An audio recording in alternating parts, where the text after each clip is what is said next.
Hi friends, welcome to கிராமத்து சமையல். இன்றைக்கி வீட்டில் இருக்கிற 3 பொருள் வச்சு சிம்பிள் அண்ட் குயிக்காக ஒரு ஸ்வீட் ரெசிபி எப்படி பண்ணுறது அப்படிங்கிறது தான் பார்க்க போகிறோம்.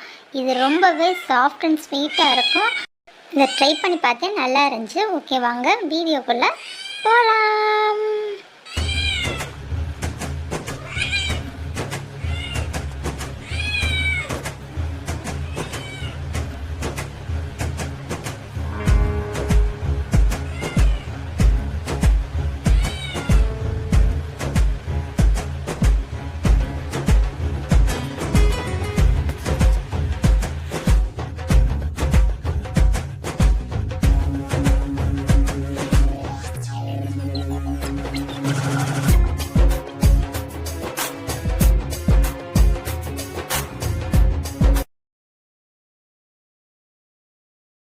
ஒரு பேனை ஸ்டவ்வில் வச்சுட்டு ஒரு 4 ஸ்பூன் நெய் ஊற்றிக்கோங்க.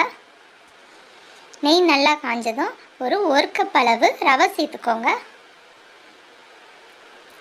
ரவையை சேர்த்துட்டு நல்லா வறுத்து எடுத்துக்கோங்க. ரவை நமக்கு சீக்கிரமே வறுபட்டுரும். ஒரு 2லேருந்து 3 நிமிஷம் வரை வறுத்து எடுத்துக்கிட்டால் போதும். ரொம்ப ஸ்பீடாக ஃப்ளேமை வச்சிடாமல் லோ ஃப்ளேம்லேயே வச்சு இதை வறுத்து எடுத்துக்கோங்க.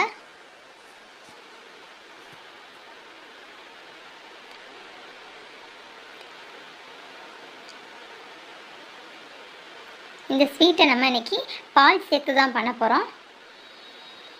1 கப் அளவு ரவைக்கு ஒரு 3லேருந்து 3.5 கப் அளவு பால் நமக்கு தேவைப்படும்.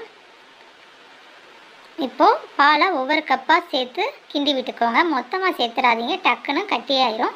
அதனால் கொஞ்சம் கொஞ்சமாக சேர்த்து நல்லா மிக்ஸ் பண்ணி விட்டுருங்க. அந்த கட்டிகளெல்லாம் உடச்சி விட்டு கொஞ்சம் கொஞ்சமாக சேர்த்துக்கோங்க பாலை.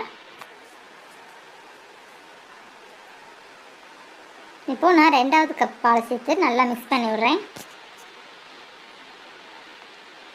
இந்த பால்லையே ரவை நமக்கு நல்லா வெந்து வரும் ஃப்ளஃபியாக. இப்போது கொஞ்சம் வெந்ததும் நான் இந்த 3வது கப் பாலையும் சேர்த்துக்கிறேன்.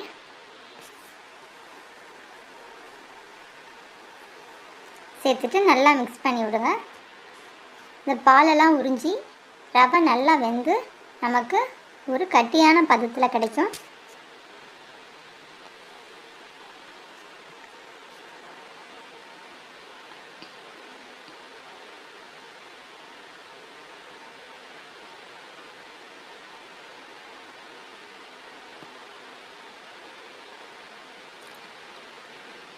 ஓகே ஃப்ரெண்ட்ஸ், இப்போ நமக்கு நல்லா அந்த தண்ணிலாம் வற்றிட்டு வருது. இப்போது ஒரு கப் அளவு சர்க்கரை சேர்த்து நல்லா மிக்ஸ் பண்ணி விட்டுருங்க. நல்லா சர்க்கரை கரையிற வர மிக்ஸ் பண்ணி விட்டுருங்க. சர்க்கரை சேர்க்கவும் நமக்கு இன்னும் கொஞ்சம் தண்ணி பதமாகும். நல்லா மிக்ஸ் பண்ணி விட்டு ஃப்ளேவருக்காக ஒரு 1/2 டீஸ்பூன் ஏலக்காய் பவுடர் சேர்த்துக்கோங்க. பவுடர் இல்லாட்டி ஏலக்காய் நுணுக்கியும் சேர்த்துக்கலாம். 2 ஏலக்காவை சேர்த்துட்டு நல்லா மிக்ஸ் பண்ணி விடுங்க.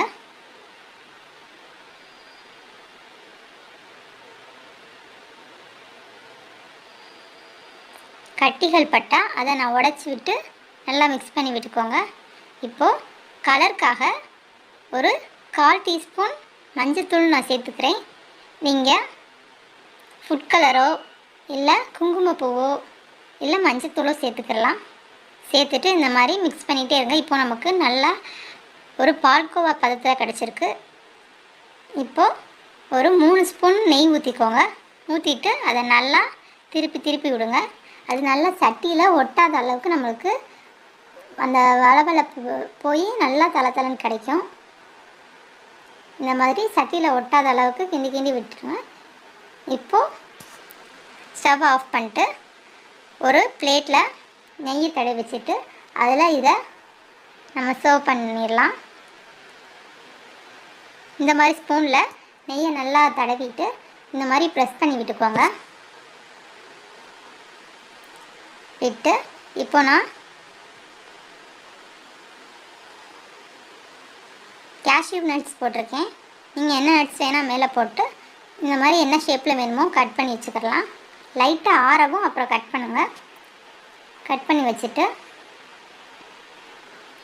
நல்லா ஆற விட்டுருங்க. ஆறுனதுக்கப்புறம் நீங்கள் பீசஸ் போட்டு எடுத்து சாப்பிட்லாம் ஃப்ரெண்ட்ஸ். இதை ட்ரை பண்ணி பாருங்கள். ட்ரை பண்ணிவிட்டு கமெண்டில் எப்படி இருக்குன்னு சொல்லுங்கள் ஃப்ரெண்ட்ஸ். பாய்.